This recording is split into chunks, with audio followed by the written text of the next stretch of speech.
ጨዋ ለመባል ብላችሁ በህይወታችሁ ውስጥ ፈሪና ጅል አትሁኑ። ምክንያቱም ህይወት በጣም ቀላል ሲምፕል የሆነች አትሄድም። ያደጋችሁ ስትሄዱ ሸክሟም እንደዛው እየሰፋ ነው የሚሄደው። ነገሮችን በምታዩበት መንገድ፣ እራሳችሁን በምትገልጹበት መንገድ ነው ሌሎች ሰዎችም እናንተን መመልከት የሚጀምሩት። ብዙውን ጊዜ እኛ ራሳችንን ጨዋ ነን ወይንም ደግሞ ፈሪ ነን፣ አይናፋር ነን። ሰዎች እኮ እኛን የሆነ ካራክተር አድርጎ ይስሉናል። በጣም ንጹህ አድርጎ የሚስሉ ሰዎች አሉ። ትንሽ እንኳን ስንሳሳት በቃ እኛ ነገር ጎልቶ እቺ ልጅ እኮ እንዲህ ነበር ማስባል ለካ እንዲህ ልጅ እንዲህ ብሎ የሚያስቡ ሰዎች አሉና እናንተ ራሳችሁ እንደዛ አትዩ። ሞክሩ። ስትሞክሩ ነው ልታውቁ የምትችሉት። ስትሞክሩ ነው ማሻሻል የምትችሉት።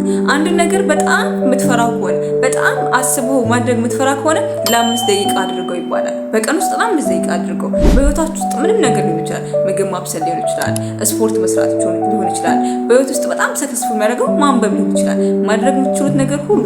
ትምህርት ቤት ከሆናችሁ ተማሪዎች ከሆናችሁ ፕሬዘንት ማድረግ፣ በሰው ፊት መቆም የምትፈሩ ሰዎች ከሆናችሁ ህይወት ቀላል እየሆነች እንደማትሄድ ማሰብ። ነገ ዛሬ ላይ እናታችሁ ፊት ለፊት አባታችሁ ፊት ለፊት ቆማችሁ ነገ እናትሽ በጣም ጠንካራ ሆነሽ እንድትገኝላት ራስሽን ከሌሎች እኩል ሆነሽ እንድትገኝላት እንጂ የምትፈልገው ዛሬ ላይ አንቺን ጭምት አድርጋ የምትይዝሽ ጨዋናትን ልጅ የምትልሽ ነገ አልቃሻ ሆነሽ ምናምን አይደለም፣ ወይም ደግሞ ፈሪ እንድትሆኝ አይደለም።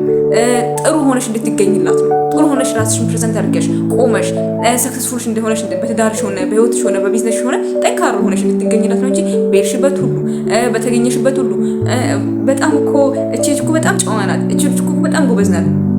እኛ የምንኖረው ህይወትና ሌላ ሰው የሚኖረው ህይወት በጣም ይለያያል። የምንፈልገውን ለመሆን ተፈጥረናል። በነገራችን ላይ በህይወታችን ውስጥ የምንፈልገውን ለመሆን አላህ የወደደውን ሰው እኛ ግን አላህ የወደደውን ለመኖር ኖረን እኛ የምንኖረው ግን ሰው የወደደውን።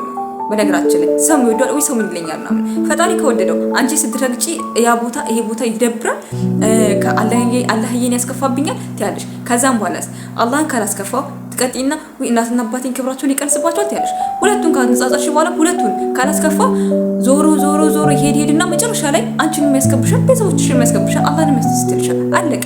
እኛ ግን ሁሌም ቢሆን ፈጣሪን እኮ በጣም እናከብረው እየመሰለን ሰውን እያከበርን እንኖራለን።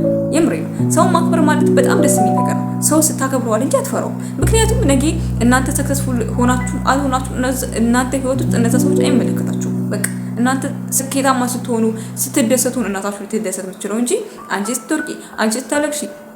ምክንያቱም እዚህ ምድር ላይ እናት አባት ምንም ቢሆን አንቺ የሚያስደስትሽን ነገር ነው የሚያደርጉልሽ። በቃ ያስደስታታል፣ ለሱ ይጠቅማታል ብሎ የሚያስቡትን ነገር አድርገው ነገ ግን እናንተ የሚያስደስታችሁ ከሆነ እነሱን መጉዳታችሁ ስለማይቀር የውሳኔ ሰው ሆናችሁ ቆርጣችሁ መስራት፣ በምትሰሩ ነገር ላይ ሰክሰስፉል ለመሆን መሞከር ጥሩ ነውና ከዚህ በኋላ በየቀኑ የተለያዩ ቪዲዮዎችን ከውጭም ሆነ ከቤት ውስጥ ሆነን እንቀርጽላችኋለን ማለት ነው።